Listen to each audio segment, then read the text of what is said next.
안녕하세요. 반갑습니다. 남경필 목사입니다. 오늘은 일상 속의 말씀 영상이 아니고 BL 아카데미에 관련된 영상으로 여러분들을 만나게 됐는데, 제가 3주 전쯤에 예고를 드렸습니다. 새로운 성경 강좌, 성경 해석에 대한 새로운 강좌를 하나 개설하면서 그 강좌는 이제 지원을 하신 분들, 그러니까 신청을 하신 분들에 한해서 조금 인원 제한을 두고 진행을 해야 되는데, 그 전에 모든 분들이 다 아셨으면 좋겠다 싶은 성경 해석에 대한 기본적인 내용들을 오픈 영상을 통해서 4번 먼저 여러분들에게 올려드리고, 그리고 나서 이제 이 영상들을 보시고 나서 나 저 공부 한번 해봤으면 좋겠다 이런 분들은 신청을 하시면 제가 그 인원을 봐서 이렇게 클래스를 만들어서 진행을 하겠다고 그렇게 예고를 드렸습니다. 3주 전에 예고해놓고 첫 영상이 이제서야 올라오나 아마 이런 분들도 계실 텐데, 제가 구구절절히 말씀드리기는 그렇고 사정이 조금 있어서 영상이 늦어졌는데, 오늘부터 시작해서 이제 4번의 영상을 제가 올려드리도록 하겠습니다. 아마 지금 계획 같아서는 한 주에 한 번씩은 여러분들에게 영상을 올려드릴 계획입니다. 그래서 한 달 동안 여러분들이 4주 영상을 보시고 나서, 그러고 나서 나 저 공부 조금 해봤으면 좋겠다, 성경 해석에 대해서 재밌겠다, 공부하는 게 도움이 되겠다, 그렇게 생각하시는 분들은 신청을 해주시면 제가 최소한의 비용을 받고, 지난 영상에서 말씀드렸어요.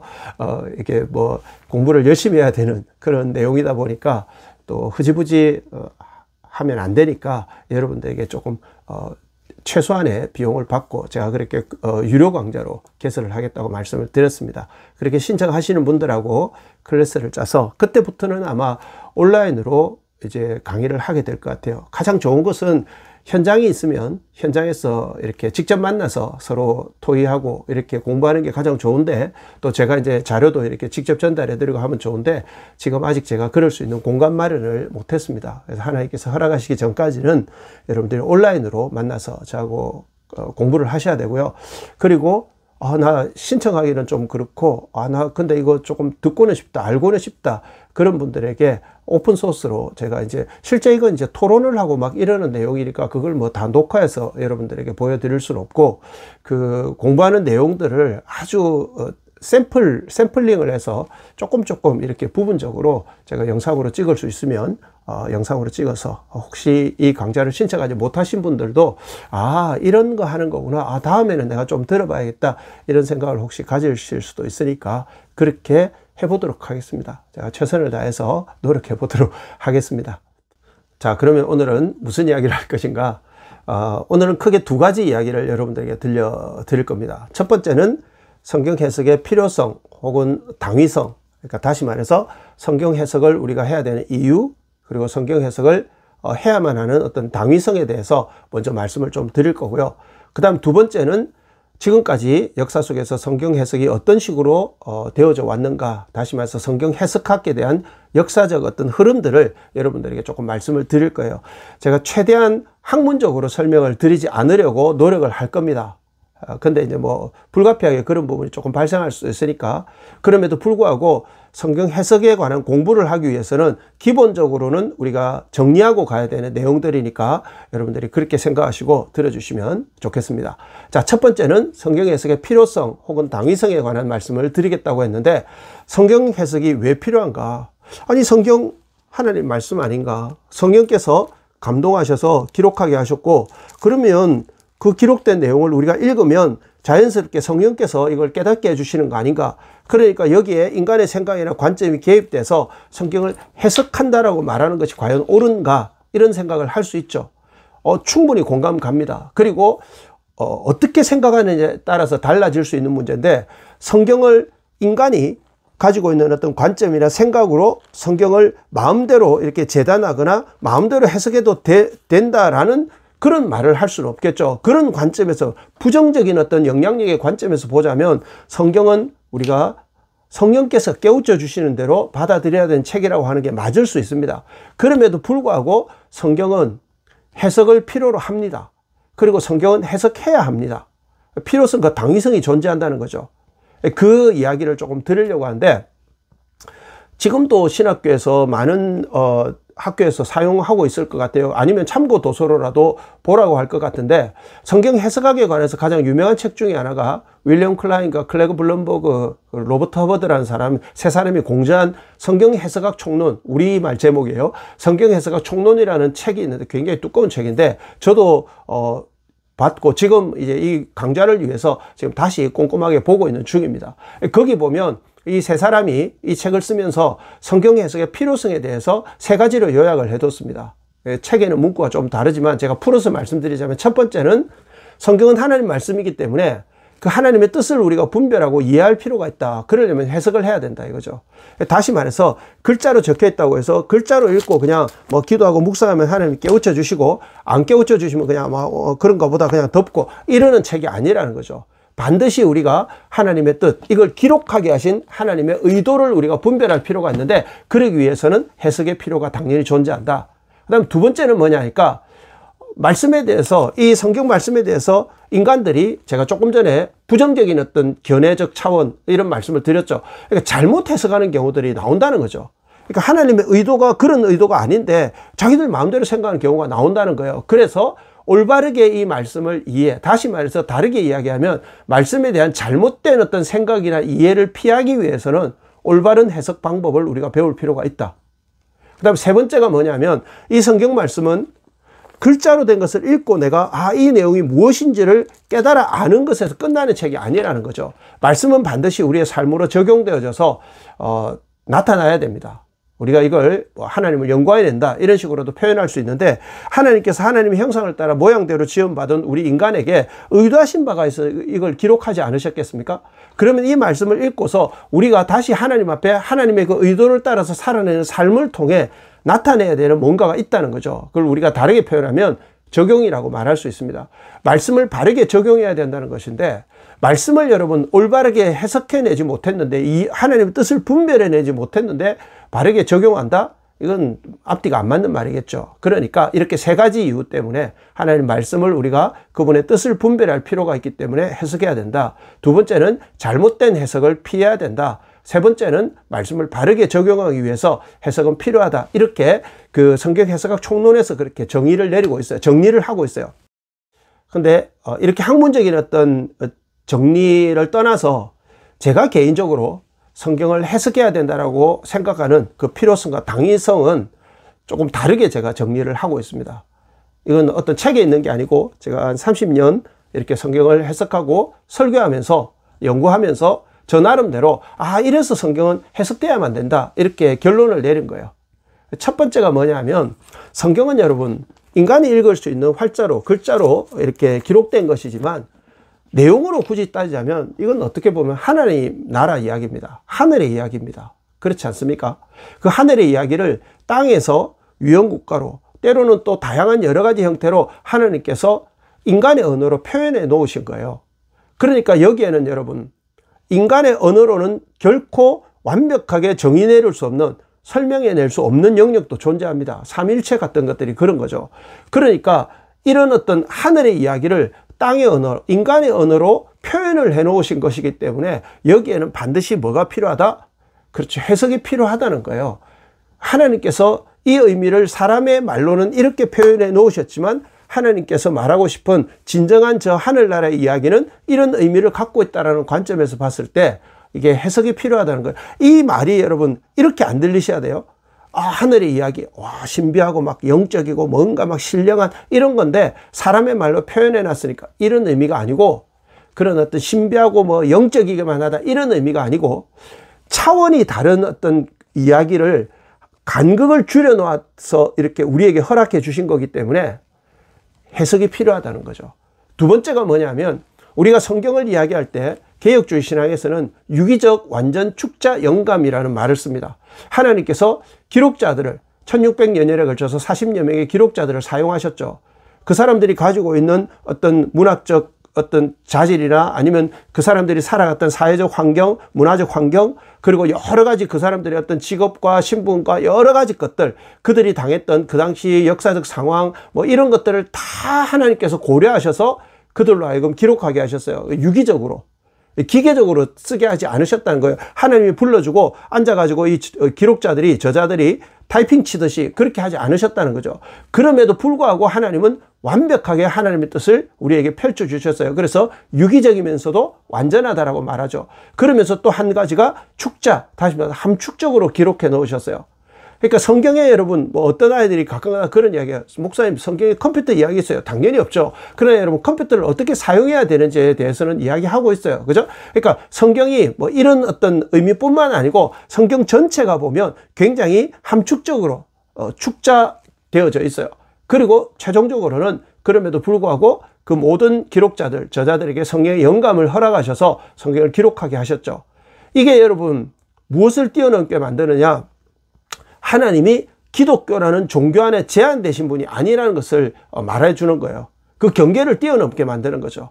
그러니까 여러분 유대인들은 구약만 가지고 그 야훼 하나님이 여호와 하나님이 자기들만의 하나님이라고 주장하잖아요. 근데 성경은 분명히 뭐라고 이야기하고 있냐면 하나님은 모든 인류와 모든 역사 그 모든 것의 주인이라고 말씀하고 계세요. 그러니까 하나님은 제한받으시지 않으시는 거죠. 그러려면 여러분 이 성경이 가지고 있는 그런 시대적, 문화적, 언어적 이런 간극들 이런 것들을 우리가 뛰어넘어서 해석을 해내야 되는 필요가 반드시 존재합니다.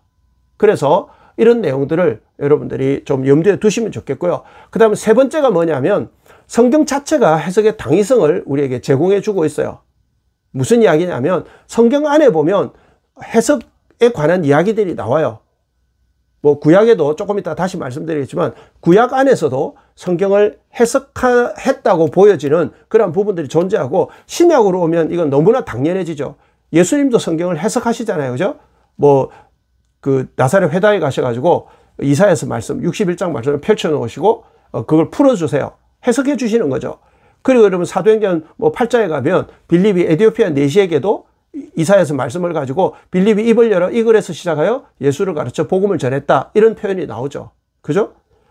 그리고 베드로 후서에도 보면 베드로가 이 말씀을 억지로 풀다가 스스로 멸망에 이를 수 있다. 그러니까 올바르게 해석하지 않으면 위험하다 이런 말을 경고하고 있어요. 디모데 후서에도 2장 15절에 보면 사도 바울이 디모데에게 너가 진리의 말씀을 옳게 분별하여 이렇게 말하고 있거든요. 그러니까 이 분별한다는 말이 무슨 뜻입니까? 뜻을 이해하고 해석해 낸다는 거거든요. 그러니까 성경 자체가 이렇게 해석의 당위성을 제공하고 있어요. 예수님도 그렇게 하셨고 사도들도 그렇고 성경 자체가 우리에게 해석의 필요를 이야기해 주고 있어요. 그리고 마지막 이게 저는 개인적으로 가장 중요하다고 생각하는데 우리가 성경을 해석해야 될 필요와 당위성을 보장해 주는 가장 중요한 문제는 뭐냐면 하나님이 우리를 인격적으로 대하신다는 거예요. 조금 전에 유기적이라는 말씀을 드릴 때도 설명드렸죠. 그죠? 하나님은 인간의 존재를 하나님과 인격적으로 관계할 수 있는 존재로 만드셨습니다. 하나님의 형상을 따라 모양대로 우리를 지으실 때부터 하나님은 인간을 기계적으로 그리고 통제적으로 타율적으로 만들지 않으셨어요.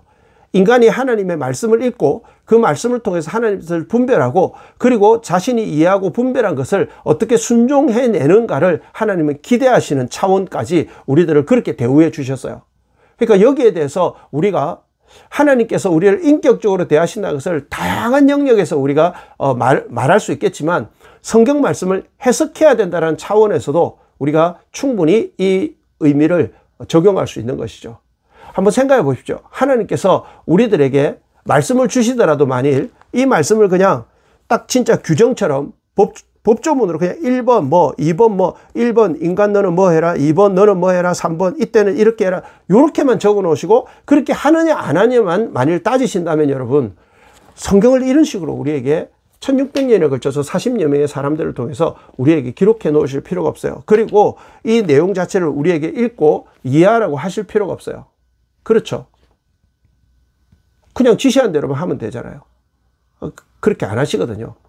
하나님 지금도 우리가 이 말씀을 읽고 말씀을 이해하고 그리고 순종해 내는 것을 원하고 계십니다. 조금 전에 말씀드렸던 것처럼 그래서 위험성도 존재하죠. 그럼에도 불구하고 하나님은 우리를 인격적으로 대하시고자 하시는 우리에게 선택적 자유의지를 주셔서 우리로 하여금 하나님의 뜻 앞에 자율적으로 순종하신 이 기대를 하나님 스스로가 포기를 하실 수가 없습니다. 하시지 않습니다. 하나님이 이걸 포기하지 않으시는 이상 하나님은 이걸 우리에게, 인간에게 기계적으로 돌려놓지 않으시는 이상 우리는 말씀을 이해해야 되고, 그러기 위해서는 해석이라는 과정이 반드시 필요하다는 것이죠. 자, 이렇게 해석의 필요성 그리고 당위성에 관한 말씀을 드렸는데, 두 번째는 이제 성경 해석이 지금까지 역사 속에서 어떻게 흘러왔는지에 관한 이야기를 잠깐 해드리도록 하겠습니다. 자, 그러면 이제 두 번째 성경 해석의 역사 흐름에 관한 이야기를 간단하게 정리해 드리도록 하겠습니다. 조금 전에 소개해 드렸던 윌리엄 클라인과 그 공저자들이 만든 성경 해석의 총론이라는 책에 보면 이 부분이 굉장히 정리가 잘 되어져 있습니다. 구약부터 시대적으로 이렇게 구분을 해서 성경 해석이 어떻게 변화해 왔는지를 아주 잘 정리해 두고 있는데, 그 용어라든지 이런 것들이 굉장히 신학적인 용어들이 많아서 읽기에 좀 딱딱하고 어렵습니다. 그래서 제가 다른 자료들을 취합하고 이렇게 정리를 해가지고 여러분에게 그냥 간단하게 핵심만 말씀을 드리려고 합니다. 구약에서 우리가 성경 해석을 실제적으로 했던 예가 있느냐, 뭐 단적인 예로 들 수 있는 게 느헤미야서 8장 들 수 있겠죠. 그죠? 수문학 광장에서 에스라가 말씀을 전할 때 레위 지파 사람들이 8장 8절에 보면 정확하게 그 말씀을 해석해서 백성들에게 다 깨닫게 해줬다, 이렇게 말하고 있거든요. 그러니까 성경에도 실제 해석의 역사가 있고, 그리고 여러분들이 성경 역본 가운데 우리는 70인 역, 뭐 이거 많이 아실 텐데 탈굼역이라는 성경 역본도 있습니다. 그게 고히브리어를 아람어로 이렇게 번역한 것인데, 탈굼이라는 말 자체가 해석이라는 뜻이에요. 그래서 그 탈굼역은 그 번역자들의 해석이 약간 가미되어져 있는 그런 성경도 있습니다. 그리고 이제 중간시대로 넘어오면, 중간시대에 여러분 아시는 그 하시딤 운동 일어나면서 미시나, 그러니까 랍비들이 성경을 해석하고 그걸 전성으로 남긴 것들을 탈무드에서는 또 이제 그 미시나를 또 해석해 주죠. 그죠? 이런 것들이 기록으로 남게 되는데, 이런 모든 것들 속에 보면 성경을 결국 해석하고 이해시키고자 하는 그런 노력들이 다 기울어져 있습니다. 그리고 이제 중간시대를 지나면서 헬라파 이렇게 유대주의자들이 생기거든요. 그들은 이제 그 헬라 철학의 영향을 받아서 문자 이면에 감추어진 의미를 해석하려고 하는, 이걸 우리가 풍류적 해석의 시작이라고 볼 수 있어요. 알레고리 해석이라고 하죠. 그죠? 풍류적 해석의 시작이라고 할 수 있는데, 마치 문자가 몸이라면 그 속에 담긴 의미는 영혼이다, 이런 식으로 생각을 해가지고 그 성경 내용을 약간은 이제 이게 이제 심각해지면 자의적 해석이 되는 거죠. 이제 그러한 풍요적 해석이 중간시대 때 이렇게 생겨났다라고 볼 수 있습니다. 그리고 신약으로 넘어오면 예수님도, 사도들도, 또 제자들도 보면 말씀을 해석하는 경우들을 우리가 얼마든지 볼 수 있고, 이게 교부시대를 거치고 중세시대를 거치면서 이때부터 이제 그 신약시대에 예수님도 그렇고 사도들, 제자들도 그렇고 교부시대를 넘어서 중세시대로 넘어오면서 가장 해석에 있어서 중요한 이렇게 자리를 차지하게 되는 것이 바로 어떤 해석 방법이냐면 모형론적 해석이라고 할 수 있습니다. 이거 구약은 모형이고 신약이 실체라고 보는 것이죠. 이거 예표론과 구분 짓는 학자들도 있기는 한데 뭐 조금 뭐 결이 다르긴 하지만 비슷하다고 보시면 됩니다. 구약의 모든 내용들은 신약을 예표하고 있다. 그래서 이 내용이 이제 또 극단적으로 가면, 조금 전에 제가 풍류적 해석은 극단적으로 가면 자의적 해석으로 간다 그랬는데, 이 모형론적 해석은 극단적으로는 어떤 현상이 나타나느냐면 모든 성경 본문은 결국 예수에게로 결론을 짓는 거예요. 그러니까 기승전 예수, 기승전 예수의 십자가, 이렇게 가는 거죠. 물론 여러분, 성경에는 어떤 뭐 교훈적 가르침이나 이런 것도 궁극적으로는 그 말씀을 읽는 하나님의 백성들, 하나님의 자녀들을 예수 그리스도의 장성한 분량에 이르기까지 만들고자 하는 그 의도라는 관점에서 보자면 성경의 모든 이야기의 해석은 궁극적으로는 예수를 향한다, 이렇게 말할 수 있어요. 그건 틀리지 않아요. 그렇지만 그 본문 하나하나를 내 삶에 적용하기 위한 이야기를 우리가 풀어내야 되는데, 거기에 어떤 이야기로 시작하든 본문이 어떤 내용이든 무조건 이 이야기는 결국은 예수 이야기로 가야 된다, 이렇게 말하는 것은 썩 좋은 태도는 아닙니다. 그러니까 여러분, 성경이 예수에 관한 이야기라는 걸 부정하는 게 아니에요. 오실 예수님, 오신 예수님, 다시 오실 예수님에 관한 이야기가 분명하고, 성경의 모든 가르침은 궁극적으로는 예수 그리스도를 향하는 것이 맞아요. 그러나 해석이라는 관점에서 봤을 때 모든 이야기 자체를 그냥 무조건 예수 그리스도의 결론을 그렇게 내야 된다라고 말하는 것은 좋은 해석 태도는 아니라는 것이죠. 그러고 나서 이제 아시는 것처럼 종교개혁이 일어나고, 그리고 종교개혁 이후에 역사적 흐름들이 달라집니다. 이렇게 쭉 해석의 역사들이 흘러가는데, 이 해석의 역사들이 현대로 넘어오면서 나타나는 가장 중요한 변화 중에 하나는 뭐 신학적으로 보자면 뭐 비평학의 발전이라든지 이런 여러 가지 것들이 있어요. 그러나 종교개혁 이후에 성경 공부가 가능해지고 이제 성경을 아무나 누구든지 읽을 수 있으니까 성경 공부가 가능해지고 기도 생활, 경건 훈련 이런 것들이 가능해지면서 종교개혁 이후에 가장 큰 변화, 지금 현대까지 미치고 있는 가장 큰 변화는 뭐냐면 개인이 성경을 해석하고 자기 삶에 적용할 수 있는 그러한 것들이 가능해졌다는 거예요. 그러니까 이런 것들 뭐 신학적으로 여러분 뭐 역사비평, 자료비평, 뭐 자유주의 신학, 무슨 신학 뭐 이런 모든 이야기들을 다 우리가 좀 내려놓고 우리는 그런 신학 공부를 여러분들에게 지금 하려고 하는 것은 아니니까, 우리가 하려고 하는 것은 아니니까 이러한 것들을 다 내려놓고 해석이라는 관점에서 보자면 현대로 넘어오면서 종교개혁 이후에 현대로 넘어오면서 가장 큰 변화는 뭐냐면 개인이 성경을 해석하고 개인이 성경을 볼 수 있게 된, 이게 가장 큰 변화예요. 지금 우리가 하고 있는 묵상이라는 이런 게 다 그래서 가능해진 거죠. 그죠? 그러니까 역사적인 흐름, 성경 해석의 역사와 흐름을 봤을 때 뭐 다른 여러 가지 것들, 학문적인 것들을 좀 우리가 생각을 내려놓고 딱 세 가지만 여러분들이 생각하시면 좋겠어요. 첫 번째는 뭐냐면 모형론. 그러니까 구약을 모형으로 보고 신약을 실제로 보는, 구약을 예표로 보고 신약을 실제로 보는 그런 해석 방법이 신약 시대로 들어오면서 교부 시대를 거치면서 굉장히 강했다. 그리고 두 번째가 뭐냐면 풍류적 해석. 이건 이제 사실 중간사회를 지나면서부터 헬라 철학의 영향을 받았던, 대표적으로 필로 같은 사람들이 주장했는데, 그 헬라 철학의 영향을 받았던 헬라파 유대인들이 풍류적인 해석, 성경 본문 이 본문 내용 이면에 있는 어떤 의미를 내가 찾아보자 막 이래가지고 자기 나름대로의 방식으로 거기에 영적 의미를 부여하거나 이런 해석들이 이제 중세시대로 넘어오면서 이게 굉장히 약해지기는 했어요. 그러나 여러분 지금도 여전히 이 풍류적인 해석은 굉장히 강한 힘을 가지고 있고, 실제로 지금도 이렇게 풍류적으로 성경을 해석하시는 교육자나 목사들이나 학자들이 많이 있습니다. 그 다음에 세 번째가 뭐냐니까 이제 현대로 넘어오면서 자유주의 신학과 그리고 비평학들이 발전하면서 이 성경을 이제 종교개혁 이후에 누구든지 읽고 볼 수 있게 됐잖아요. 그러다 보니까 개인이 기도 생활과 경건 훈련과 이런 것들을 통해 또 그리고 그룹으로 성경 공부를 통해서 성경에 대해서 개별적 접근이 가능해지고 해석이 가능해졌다는 거죠. 이러한 부분들이 세 가지 핵심적인 것만 제가 말씀드리는데, 이러한 부분들에 대해서 우리가 어느 하나를 이렇게 편향적으로 취할 것이 아니고 이러한 모든 것들은 다 유익함이 있습니다. 단점도 분명히 존재하죠. 굉장히 극단적인 단점이 존재합니다. 그럼에도 불구하고 모형론은 너무나 모든 것들을 예수로 그냥 무조건 결론 지으려고 하는 이런 문제부터 시작해서 풍요적 해석은 주관적 해석에서 넘어서서 자의적 해석으로 흘러갈 수 있는 것, 그리고 비평학적 이런 어떤 현대에 와서의 이런 어떤 여러 가지 신학적 접근들은, 또 개인적 접근들은 이게 자칫 잘못하면 성경의 권위 문제를 건드릴 수 있는 이런 극단적 단점이 존재하지만, 해석이라는 관점에서 봤을 때는 이 모든 것들을 좀 통합할 필요가 있다는 것이죠.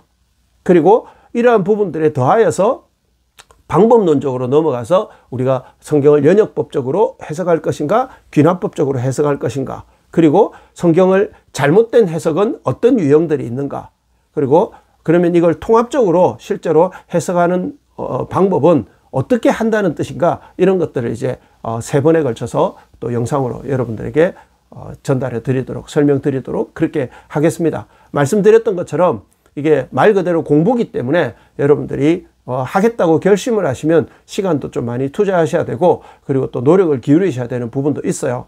그렇지만 여러분들이 정말 좀 더 풍성하게 이 말씀의 본질적 의미부터 시작해서 이 말씀을 좀 더 풍성하고 다양하게 해석할 수 있는 그런 관점들을 키워내는 그런 어떤 훈련이라고 생각하시면 아마 분명히 유익이 있으시리라고 생각합니다. 어쨌든 또 앞으로 이어지는 세 번의 영상을 더 여러분들이 보시고, 그리고 이 공부를 어떻게 하실 건지 말 건지를 결정하시면 좋으실 것 같아요. 이 공부가 아니시더라도 여러분들이 어디에서든지, 여러분 교회에서 지금 하고 계시는 거 아니면 또 어떤 것들을 통해서라도 말씀을 배우실 수 있는, 물론 이제 여기에는 잘못된 가르침을 전달하는 곳이라든지 이런 것들은 걸러내야 되겠죠. 그죠? 건강하게 말씀을 가르치는 곳이 있다면 또 여러분들이 그걸 하실 수 있는 기회가 있다면 최선을 다해서 많이 하십시오. 말씀은 여러분 배워도 연구해도 끝이 없습니다. 그래서 이 말씀을 여러분들이 더 풍성하게 누릴 수 있는 그러한 믿음의 사람들이 되셨으면 좋겠습니다. 그러려면 저부터서 그래야 되겠죠. 그죠?